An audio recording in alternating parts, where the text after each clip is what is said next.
మొట్టమొదటిసారిగా మన ఏలూరు జిల్లా కలెక్టర్ వెట్రిసెల్వి గారు సేంద్రియ రైతులందరికీ గూడా ఒక ప్రభుత్వ వెబ్‌సైట్‌ని ఏర్పాటు చేయటం జరిగింది. మరింత ప్రోత్సాహాన్ని అందిస్తూ ఒక 2 రోజుల రైతు సమ్మేళనం అయితే చేయటం జరుగుతుందండి.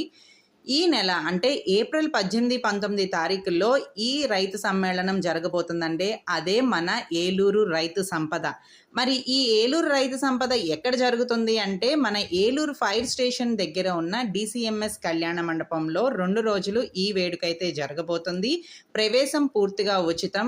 ఇక్కడ సేంద్రియ రైతుల ఉత్పత్తులు మరియు సేంద్రియ రైతుల ఉత్పత్తులతో పాటు తయారైన అనుసంధాన ప్రొడక్ట్స్ అన్నీ కూడా ఇక్కడ అందుబాటులో ఉంటాయి. ఈ ఏలూరు రైతు సంపద గురించి అందరికీ తెలియజేసే బాధ్యత అందరికీ ఉందండి. ఎందుకంటే ఆరోగ్యకరమైన జీవన విధానానికి మనందరం మారాలి కాబట్టి ఇలాంటివి మరిన్ని జరగాలని కోరుకుంటూ మీ అందరికీ ఇదే మా ఆహ్వానం.